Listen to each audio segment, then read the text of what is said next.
Ang kabataan ang pag-asa ng bayan at sa darating na eleksyon, paano kaya makakaslay sa resulta ng botohan at tadhana ng bansa ang boto ng mga Gen Z? Yan ang tinutukan ni Nico Wahe.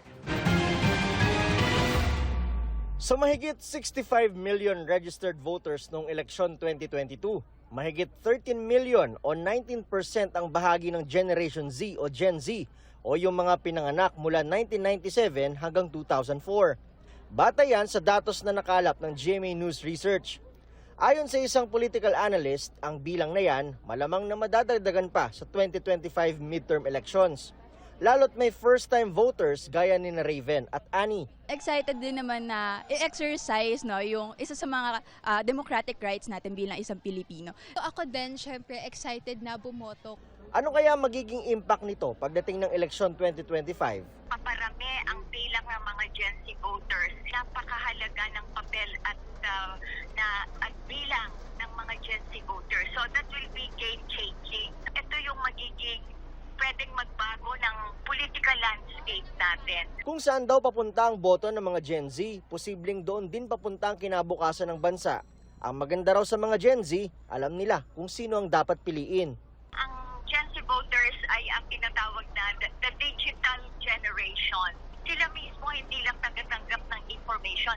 Sila mismo pwedeng maging actors mismo and shapers ng mga pamamaraan na teknolohiya, yung information na pwedeng dalhin through digital technology. Sila rin yung educators mismo ng iba pang age level voters.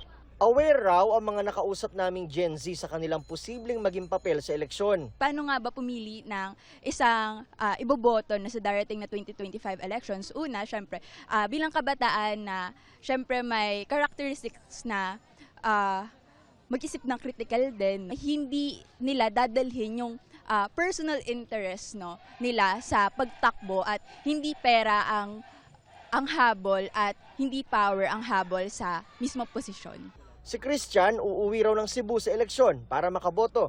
Talagang ni-research ko po, finact-check ko po at kung ano ang mabibigay nila at ano po yung mako-contribute po nila sa bansa natin na mapapabuti ba nila, mabibigyan ba yung mamamayan natin ng tamang trato or tamang asikaso po. Kahit nga raw sa Kamara, 1/3 nito ay nabibilang sa mga bago at batang mambabatas. That's also a significant development kasi iba ang kaisipan ng mga bata kesa dun sa mga traditional na politiko. Para sa GMA Integrated News, Nico Wahe, nakatutok 24 oras.